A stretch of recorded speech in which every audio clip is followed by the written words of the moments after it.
and I think they're already 250 metres or so down the course. And from lane 4 we have Pangbourne College, lane 5 Moncton Combe, lane 6 St Joseph's, and lane 7 Bedford Modern and Whitgift in lane 8.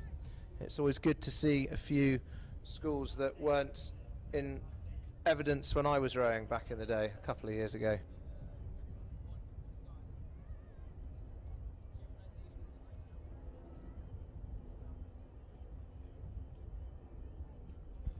And Abingdon B just finishing off now from the previous race. We have a so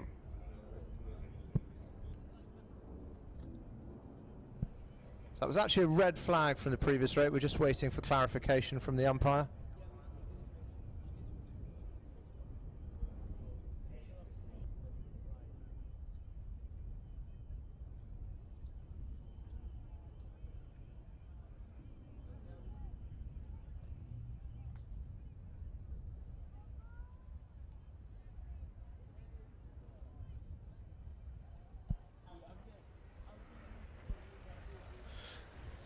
So, apart from one boat not finishing, which we were aware of, the rest of the race was okay. So the result from that is all right. So, back to the event on the course, going past our camera position.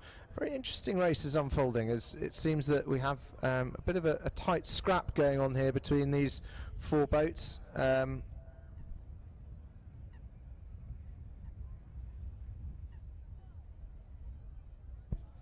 boats, there we go.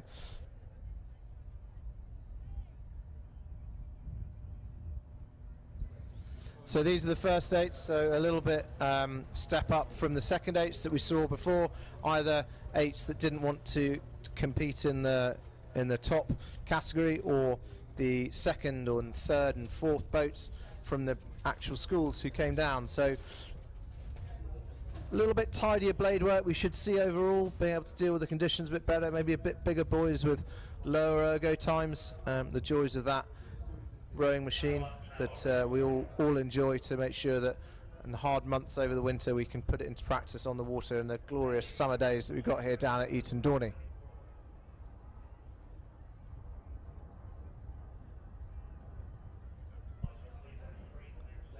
So I think we've got an interesting tussle here between St Joseph's, Bedford Modern and Whitgift. Whitgift are closest to the bank. To the commentary side, Bedford Modern is next to them, and just inside them we have St Joseph's College in their blue outfits. A little bit of a gap back to Moncton Combe, and again Pangbourne just hanging on to the back of them as well.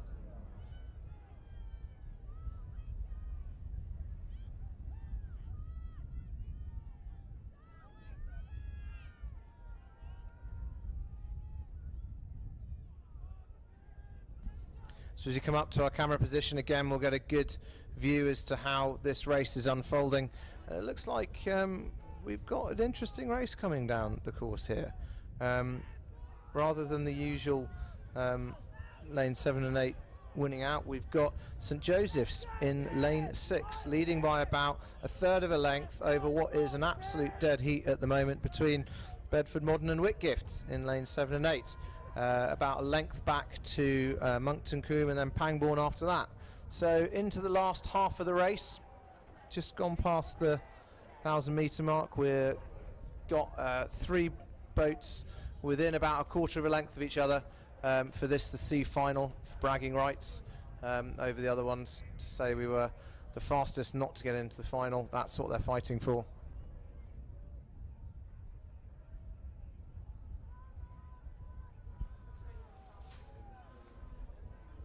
And again, trying to contest with that slight crosswind that you've got, keeping the boat straight. Every time the cox puts on the rudder, that slows down the boat and means that the work that his 8 boys are putting in goes into resistance on the rudder rather than propelling the boat forward. So try and use it as little as possible when the blades are out of the water and running, and not putting through force through the water and the blades.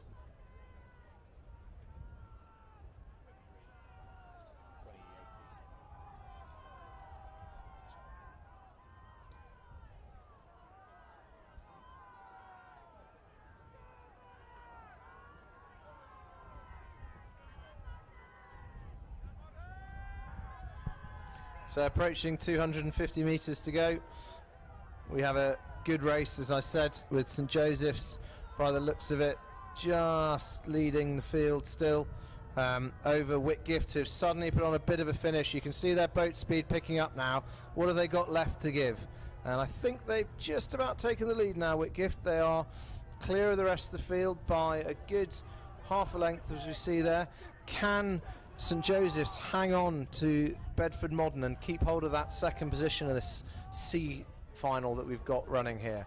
So a very good finish. Whitgift building their race as they've gone through. Good boat speed, just got to make sure it's nice and tidy to keep in front of the guys from St Joseph's. They've overtaken expertly. And we've also got over in lane 5 Moncton Combe trying to put a push on the last 250 metres. You can really see the rates increasing.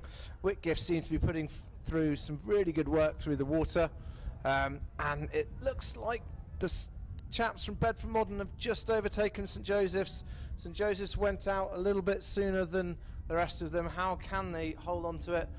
Valiant effort for St Joseph's to go out and keep it. Can they hold off the boys from Moncton Combe as Whitgift cross the line first, followed by Bedford Modern School, St Joseph's School by a quarter of a length, and again a quarter of a length back to Moncton Combe, and a little way off the pace are Pangbourne. That's the order that they cross the finish line as the last hooter sounds for the fourth boat in that, or the fifth boat in that C final of the J15 first eights. And the white flags come up from the umpire, a valid result. And now if we pop back up to the C final, only 3 boats in this one. Lane 8 St Joseph's College, lane 7 Abingdon School, lane 3 Glasgow School, and as we can see, this one looks like it's relatively done and dusted, sadly. Just as we get to it, St Joseph's School with a commanding lead over Abingdon School and Glasgow Schools Rowing Association over there in lane 6. The Coxed 4 isn't the most fun boats to row. You've got a quarter of a cox to drag down the course with you, as opposed to an 8 where you've got an 1/8 of a cox, so it makes things much easier to run. But there are some big chaps for St Joseph's, as you can see there, just missing out on the semi-finals from earlier. So this the first Cox 4 C final that we've got going on here, so boats 13, 14 and 15.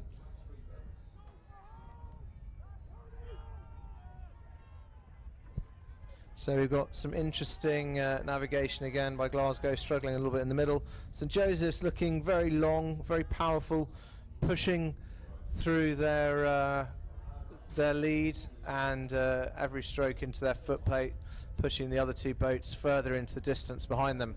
So St Joseph's got this one neatly wrapped up, I think, and over Abingdon and over Glasgow Schools as well.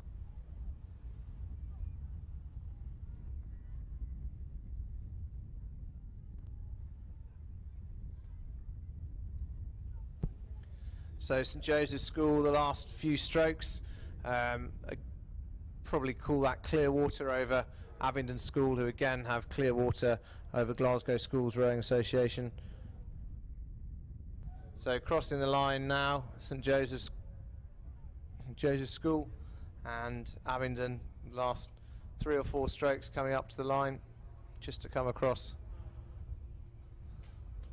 now, and then the last crew polishing off. And I can look back down the course, and we do have some boats back on the course up there, so if we pop on down as we see Glasgow School crossing the line to finish. And the next final is the C final of Championship 8s. Now we've got 8 crews in this one.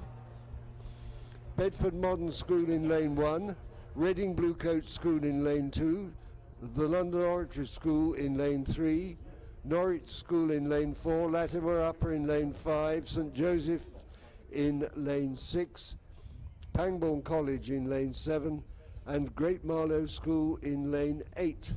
The C final of Championship 8s, race 276 Zebra. And there they are on your screen.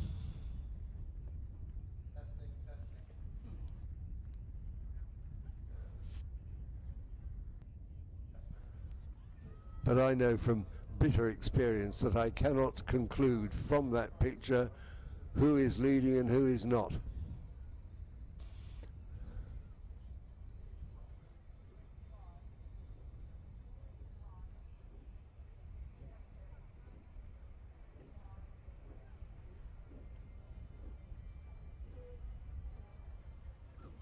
Well, as they go past, there was a moment when the camera was at right angle to the course, and quite frankly, in the short time available, I couldn't pick out a leader. They're very, very close together. Not physically, you understand, but there isn't much to choose there, and it was difficult to see if anybody had established any sort of a lead. 8 crews, nothing but bragging rights to come from this race.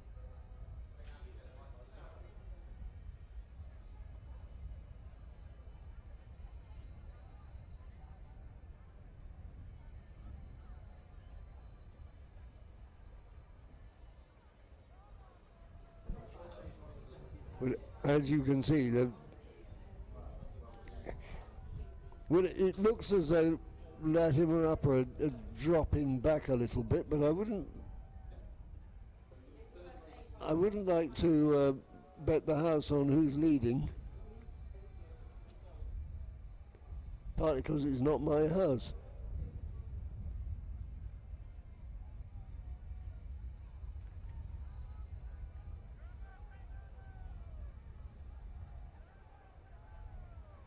But there will come a moment when the camera is pointing straight across the course as the crews pass, and it will be possible to deduce some sort of form from it. On the far side in lane 1, Bedford Modern School appear to be making some progress, but unfortunately, as the camera came to the right position, everything froze, and we have now decided not to follow that view and just look at one crew, which is Great Marlow School, who are rowing in, I'm sorry, it's Bedford Modern School, beg your pardon, Bedford Modern, on the far side of the course as I'm looking at it, the near side as you probably are. And as the camera pulls back,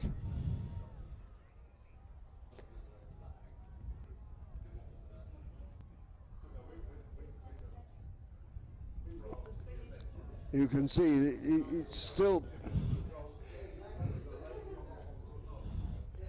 nobody's cracking, they're just not giving in. They're all trying to maintain the a point from which they can attack, although I do think that Great Marlow School are dropping back a bit, and that Pangbourne have the edge over them.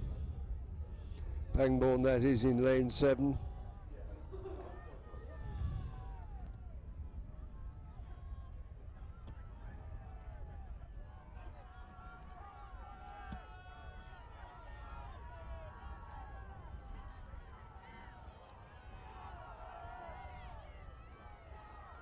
And there's Pangbourne.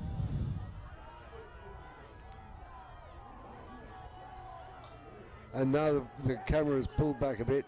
I can see that Reading Bluecoat School have got the edge over Bedford Modern School, and then come London Oratory.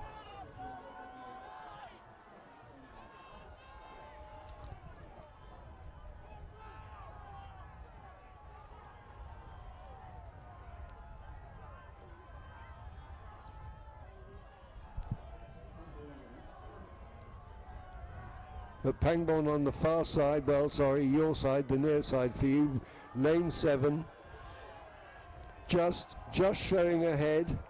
They're under pressure from St Joseph. They're also under pressure from Reading Bluecoat, and it's Reading Bluecoat who crossed the line first, They're followed in by Bedford Modern and then London Oratory School.